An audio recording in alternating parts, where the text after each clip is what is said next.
Hello student, very very good evening. और जैसा कि हमने आपको बताया था कि आज का जो सेशन होगा वो रिकॉर्डेड सेशन होगा और हम सभी लोग लक्ष्य 6 अप्रैल 2022 का लेकर चल रहे हैं, क्योंकि माध्यमिक शिक्षा परिषद का बिगुल बज चुका है और यहाँ जगह हम आपको इम्पोर्टेंट प्रश्नों का सीरीज दे रहे हैं।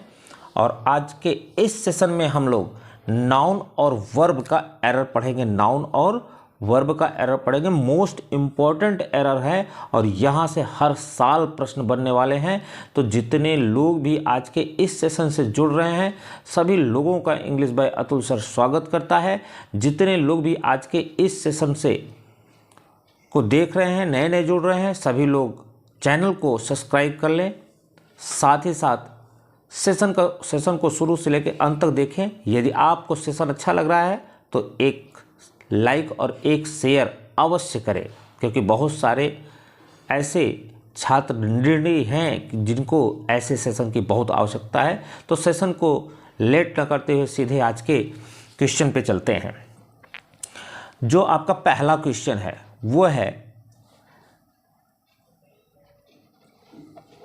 If you will come I shell help you. If you will come I shell help you, ये क्वेश्चन कह रहा है। तो आप सभी लोगों को मालूम है कि जब सेंटेंस इफ से स्टार्ट होता है तो ऐसे सेंटेंस को हम कंडीशनल सेंटेंस कहते हैं। और कंडीशनल सेंटेंस के 3 कैटेगरी हमने आपको बताए थे।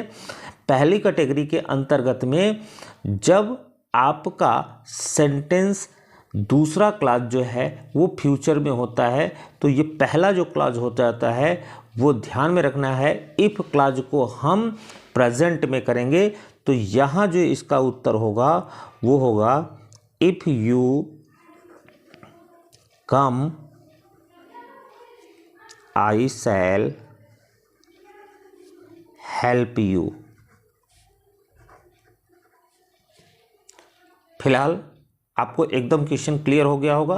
3 कैटेगरी हमने आपको कंडीशनल सेंटेंस की बताई थी। चलिए दूसरे क्वेश्चन पे चलते हैं। दूसरा क्वेश्चन है, I have received your letter yesterday. हमने आपको बताया था कि अगर सेंटेंस के लास्ट में स्टरडे आ जाए, लास्ट नाइट आ जाए, लास्ट डे आ जाए, लास्ट ईयर आ जाए, लास्ट वीक आ जाए या कोई पर्टिकुलर ईयर आ जाए, कहाँ, सेंटेंस के लास्ट में, तो ऐसे सेंटेंस का जो फॉर्मेशन होता है वो हमेशा VK2 में होता है। तो यहाँ जगह एरर कहाँ है, इस वर्ब में है। जो इसका आंसर होगा वो हो जाएगा, I received your letter yesterday. Clear हो गया होगा। फिर अगला क्वेश्चन चलते हैं, बहुत ही इंपॉर्टेंट क्वेश्चन यह भी है। क्वेश्चन कह रहा है, Hari reach the station before the train arrived. Hari reach the station before the train arrived. तो हमने इसके लिए भी आपको एक फार्मूला बताया था कि यदि सेंटेंस में 2 एक्शन हो रहे हैं और दोनों एक्शन पास्ट में हो रहे हैं तो ध्यान में आपको रखना है कि जो पहला इवेंट होता है, पास्ट का पहला जो इवेंट होगा उसका जो सेंटेंस का फॉर्मेशन होगा वो पास्ट परफेक्ट में होगा और जो दूसरा इवेंट होगा वो पास्ट इंडेफिनिट में होगा। तो यहाँ क्या होगा यहाँ होगा, Hari had reached the station before the train arrived। Question clear हो गया होगा। फिर नेक्स्ट में चलते हैं। फिर से अगला क्वेश्चन है, I have written a letter to him yesterday. Sentence के लास्ट में एस्टरडे आ गया, तुरंत हमको मालूम है कि इसका फॉर्मेशन VK2 में होगा। तो आप तुरंत इसको क्लियर कर लीजिए। यहाँ हो जाएगा, आई रोट, चूंकि VK2 जो होता है written, right, wrote, written. I wrote a letter to him yesterday। किसी भी कोई भी क्वेश्चन में अगर आपको कोई भी आपको दिक्कत हो रही है, कमेंट बॉक्स में तुरंत आप अपना क्वेश्चन पूछ सकते हैं। नेक्स्ट क्वेश्चन चलते हैं। I had gone to Mumbai last week. Last week आ गया, हमने आपको बताया था कि सेंटेंस के लास्ट में यस्टरडे आ जाए, लास्ट डे आ जाए, लास्ट वीक आ जाए, लास्ट ईयर आ जाए या कोई पर्टिकुलर आ जाए तो उसका जो फॉर्मेशन होगा वो वीक का टू में होगा अर्थात सिंपल पास्ट में होगा। तो यहाँ इसका जो आंसर होगा वो हो जाएगा we went to Mumbai last week. Next आपका क्वेश्चन है, he told me that she was ill for 6 days। बहुत ही प्यारा एरर है। हमको ये मालूम है कि यहाँ जो लिखा है फॉर 6 days और सिंस और फॉर का जो फॉर्मेशन होता है वो हमेशा और हमेशा परफेक्ट कंटिन्यूअस का होता है। तो यहाँ ध्यान रखेंगे, ही टोल्ड मी दैट सी। अब परफेक्ट कंटिन्यूअस में भी ध्यान रखेंगे, क्योंकि आपका जो प्रिंसिपल क्लॉज है वो पास्ट में है तो ये पास्ट का परफेक्ट कंटिन्यूअस होगा। तो क्या हो जाएगा, she had been ill for 6 days। Clear हो गया होगा। नेक्स्ट क्वेश्चन चलते हैं। लिखा है he said that he has passed. अब यहाँ भी आपका जो प्रिंसिपल क्लॉज है वो पास्ट में है, सबऑर्डिनेट क्लॉज जो है वो प्रेजेंट में है। तो हमको मालूम है कि जो भी करेक्शन होगा वो सबऑर्डिनेट में होगा, क्योंकि प्रिंसिपल क्लॉज अगर पास्ट में है तो इसको भी पास्ट में होना है। तो यहाँ हो जाएगा ही said that he had passed. ये आपका वर्ब से एरर था। और इसके बाद हम लोग नाउन की एरर देखते हैं। तो नाउन की एरर पर चलते हैं। नाउन की एरर का जो पहला क्वेश्चन है उसमें है the board have decided to elect 2 new members. तो ध्यान रखेंगे, ये नाउन की एरर हम लोग पढ़ रहे हैं। तो नाउन के एरर में हमको मालूम है बोर्ड जो है एक कलेक्टिव नाउन है और कलेक्टिव नाउन हमेशा 2 कैटेगरी में यूज़ होता है। पहला कैटेगरी जब यूनिट में हो और दूसरा जब वह डिवाइडेशन में हो। लेकिन यहाँ बोर्ड जो है वो एक यूनिट का काम कर रहा है। अगर यह यूनिट में है तो जो ऑक्सिलरी होगी वो सिंगुलर होगी। अगर यूनिट के अजाय ये सेपरेशन होता तो निश्चित तौर पे आपकी जो वर्ब होती वो प्लूरल होती। तो यहाँ जो इसका होगा वो होगा the board has decided to elect 2 new members. Noun का पहला क्वेश्चन। अब चलते हैं दूसरे क्वेश्चन पर। दूसरा क्वेश्चन कह रहा है कि there are 80 rupees in my pocket. अब 80 रुपीज़ कह रहा है। 80 रुपीज़, एक रुपीज़ को देख के आप तुरंत दिमाग में लगा लेंगे कि ये प्लूरल है। नहीं, ध्यान रखेंगे 80 रुपीज़ जब किसी भी यूनिट के तरीके से कोई रुपए यूज़ होते हैं तो वो हमेशा सिंगुलर माने जाते हैं। तो यहाँ आर नहीं होगा, यहाँ इज हो जाएगा। तो क्या होगा, there is 80 rupees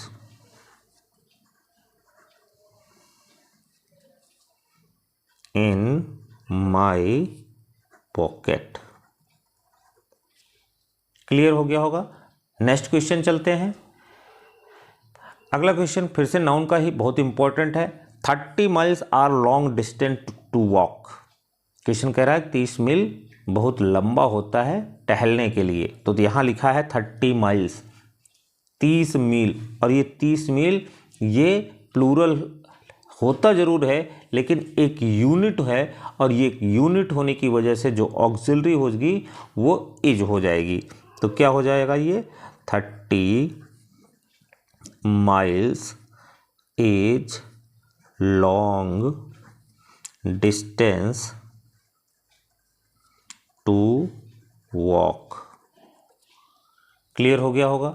next question चलते हैं। लिखा है more than one man were rewarded. More than one man.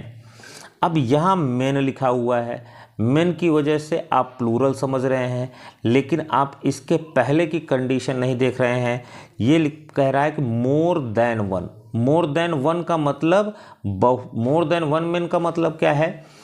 पहला तो ये ध्यान रखेंगे, मोर देन के बाद हमेशा प्लूरल आता है। जो भी मोर देन के बाद नाउन आएगा वो प्लूरल फॉर्म में आएगा, तो प्लूरल आया है। लेकिन यहाँ बात किसकी हो रही है? मोर देन वन मैन, बहुत से आदमियों में से एक। और जब एक की बात हो रही है तो ऑक्सिलरी वर्ब नहीं होगी, वाज होगी। तो ध्यान रखेंगे, इसका क्या हो जाएगा? More than one man was rewarded. अगला क्वेश्चन चलते हैं। Many a books have been written. Many a books, तो ध्यान रखेंगे मेनी अ बुक में एक आपको ध्यान रखना है कि एक होता है मेनी अ और दूसरा होता है द ग्रेट मेनी। दोनों ध्यान रखेंगे, मेनी अ भी होता है, द ग्रेट मेनी भी होता है। और दोनों के बाद जब भी नाउन आएगा वो प्लूरल नाउन आएगा। दोनों के बाद जो भी नाउन आएगा वो कैसा आएगा? प्लूरल नाउन आएगा। लेकिन आपको ध्यान रखना है, जब मेनी अ हो तो आप दिमाग लगाएंगे ए पर, और जब एक लिखा होगा तो वहाँ जो वर्ब होगा वो सिंगुलर होगा। जो वर्ब होगा कैसा होगा? सिंगुलर होगा। और द ग्रेट मेनी में आप दिमाग रखेंगे मेनी पर, और जब मेनी है तो इसका मतलब आपका प्लूरल होगा, नाउन भी और वर्ब भी प्लूरल होगा। अब यहाँ क्वेश्चन में कह रहा है मेनी अ बुक्स।